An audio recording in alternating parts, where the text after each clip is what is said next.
आमिड एही प्रेपोजिशन रो माने होची मध्यमरे भितरे बा मझिरे। प्रथम वाक्य रे लक्ष्य करो the child was happy amid his friends. शिशुटी तांको बंधु माननको मध्यरे खुशी थिला। एठारे आमिड रो अर्थ होची मध्यरे। Second sentence the house is located amid the hills. घरटी पर्वत माननको भितरे अछि। एही सेंटेंस रे आमिड रो अर्थ होची भितरे।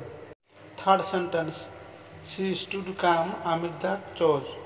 से अस्थिरतार मझिरे शांतित होई छिड़ा होइथिला। एही वाक्य रे होची आमिड रो अर्थ हैला मझिरे।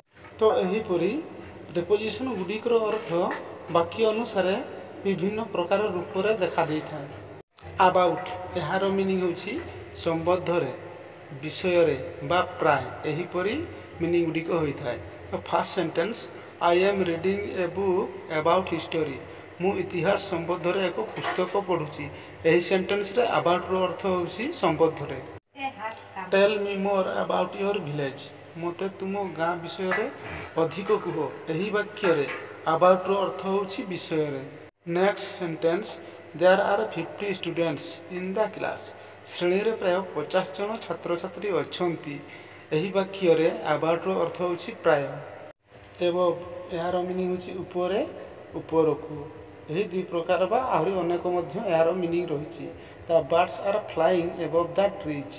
पक्षी माने गच्छ गुडिक उपरे उडुछंती। एही सेंटेंस रे एबव रो माने हला उपरे। Look above your head. तुम मुंड उपरकू देखो। एही सेंटेंस रे एबव रो अर्थ होछि उपरकू।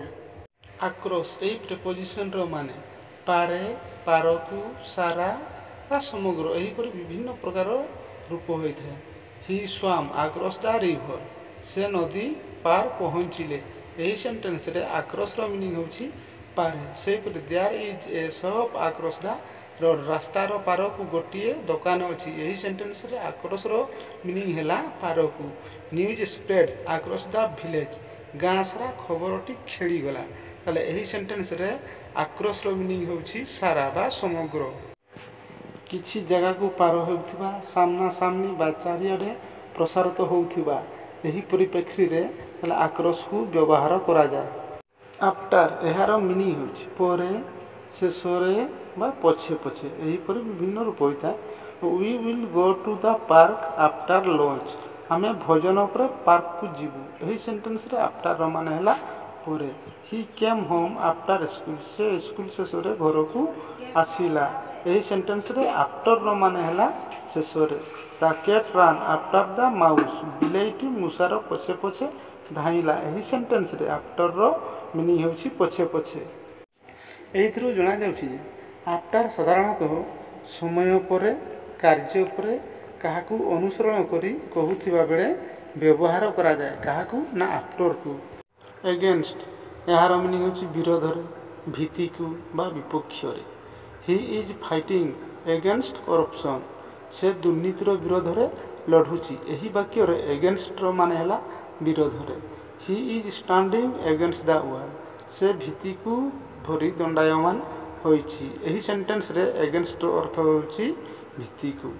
India played a match against Australia. Bharat Australia विपक्ष रे खेलिला। एही सेंटेंस रे अगेंस्ट रो मीनिंग हला विपक्ष रे। ताले अगेंस्ट को आमे व्यवहार करि थाउ अधिक रे विरोध विपक्ष सम्मुख रे भीति को भरोसा देई व्यवहार करा जाय थाए। अलोंग एही प्रेपोजिशन रो अर्थ धारकू सहित पार्श्व रे सांग रे। सी वॉक अलोंग द रिवर। से नदी रो धारकू चलीला। एही सेंटेंस रे अलोंग रो अर्थ होछि धारकू। He come along with his friend. से ता सांग सहित आसिले। एही सेंटेंस रे अलोंग रो अर्थ होछि सहित। There are trees along the road. रास्तार पार्श्व रे गछ अछि। एही सेंटेंस रे अलोंग रो अर्थ होछि पार्श्व रे। Can I come along with you. मु तुम सांग रे आसी पारि कि। एही सेंटेंस रे अलोंग रो अर्थ होछि सांग रे। तेणु अलोंग को आमे विशेषतः कहा सहित धारकू सांग रे बा पार्श्व रे इत्यादि अर्थ को बुझाइले आमे अलोंग को व्यवहार करि थाउ।